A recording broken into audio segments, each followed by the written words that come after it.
Mesdames, Messieurs, bonsoir. Bienvenue à ce point de l'actualité africaine sur Al24 News.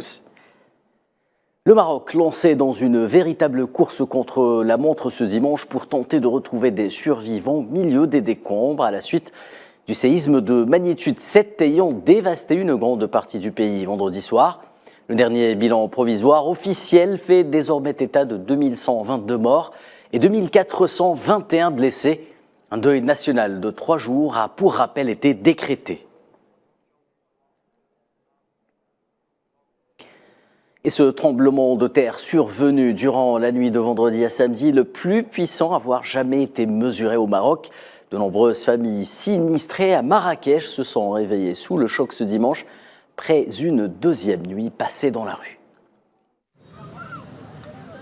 Traumatisés, ils n'ont pas réussi à fermer l'œil, ni le courage de dormir à l'intérieur.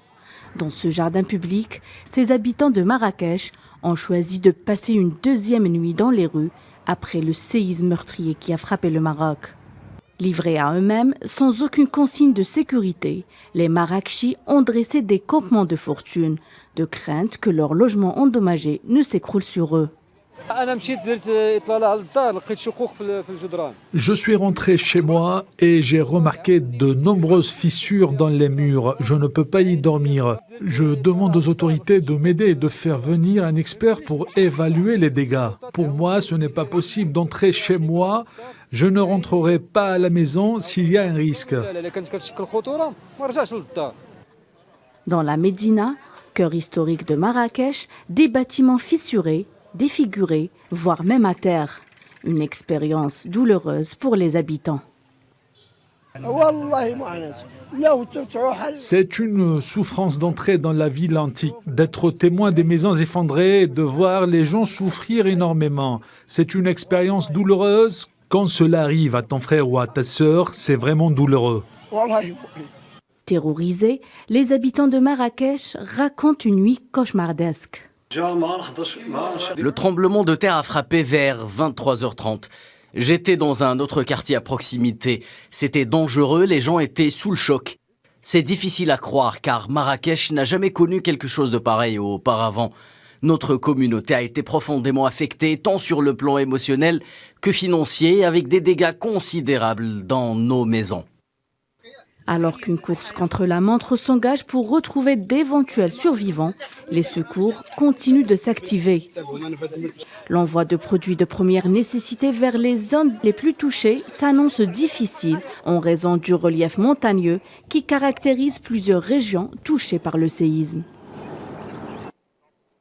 Et selon le porte-parole du ministère algérien des Affaires étrangères et dans le cadre de l'aide logistique et matérielle d'urgence que le pays disposait à apporter au peuple marocain à la suite du séisme qui a frappé le royaume du Maroc, l'Algérie a décidé de déployer en urgence, si le Maroc l'accepte, une équipe d'intervention de la protection civile comprenant 80 secouristes spécialisés dans différentes branches. Le gouvernement sahraoui a réitéré dans un communiqué du ministère des Affaires étrangères que la seule solution au conflit au Sahara occidental est celle conforme aux principes de la Charte des Nations Unies et au texte constituant de l'Union africaine. Une déclaration en guise de réponse au ministère des Affaires étrangères marocain, lequel a exprimé un attachement à une solution issue du néocolonialisme et à une attitude de gain de temps après la rencontre entre le ministre des Affaires étrangères marocain et l'envoyé personnel du secrétaire général des Nations Unies pour le Sahara occidental, Staffan de Mistura. La situation sous-régionale évoquée lors d'une audience à Bamako qu'a accordé le ministre malien des Affaires étrangères et de la coopération internationale Abdoulaye Diop à l'ambassadeur d'Algérie au Mali, Al-Hawass Riach. Les deux parties ont réaffirmé la centralité de l'accord pour la paix et la réconciliation issue du processus d'Alger dans la recherche de la paix et de la cohésion nationale au Mali. Par ailleurs, le ministre malien et son hôte ont clairement indiqué que la région ne supporterait pas la reproduction du cas libyen sous prétexte d'une résolution de la crise politique au Niger, rejetant par la même occasion toute option militaire contre ce pays. Actualité régionale, toujours au Mali, l'armée a déclaré par le biais d'un communiqué publié sur les réseaux sociaux qu'un incident aérien s'était produit au nord de Gao, impliquant un aéronef de l'armée malienne le même jour vers 18h15. L'armée malienne a indiqué que d'autres détails concernant cet incident seront rapportés ultérieurement. Et le bras de fer continue entre les nouvelles autorités du Niger et la France. Niamey accusé Paris de déployer ses forces dans plusieurs pays ouest-africains en vue d'une agression. Le Conseil national pour la sauvegarde de la patrie a fait état d'une centaine de rotations d'avions militaires cargo ayant permis de débarquer d'importantes quantités de matériel et d'équipements de guerre au Sénégal, en Côte d'Ivoire ou encore au Bénin.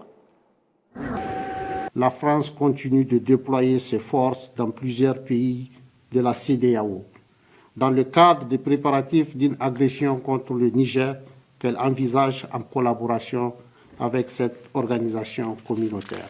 Le Conseil national pour la sauvegarde de la patrie et le gouvernement de transition dénoncent et fustigent ce manque de sincérité. Ces manœuvres sournoises et dilatoires qui visent à émousser dans la durée l'ardeur patriotique du peuple nigérien dans sa lutte pour le retrait total des troupes françaises du Niger pour ensuite mieux réussir une intervention militaire contre notre pays. Au Soudan, et selon un communiqué des services d'urgence, au moins 40 personnes ont été tuées, des dizaines d'autres ont été blessées dimanche à Khartoum, dans l'un des raids les plus meurtriers de l'armée de l'air sur la capitale du pays. À noter que les combats entre l'armée soudanaise et les forces de soutien rapide s'intensifient en ce moment, notamment dans les zones résidentielles. Une alerte ouragan en Libye est à l'origine de la fermeture de 4 grands ports pétroliers depuis hier soir. Il s'agit en l'occurrence des ports de Ras Lanouf, Zouitina, Briga et Sdira. Ils seront à l'arrêt pour une durée de 3 jours.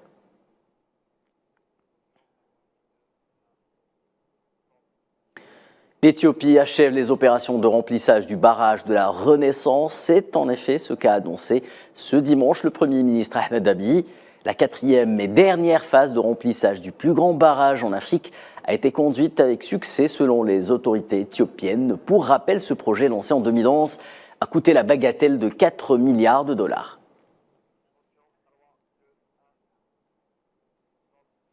Et au Sénégal, le président Macky Sall a désigné samedi son Premier ministre Amadou Ba comme candidat de son camp et de la coalition au pouvoir Benno Bokk Yakaar.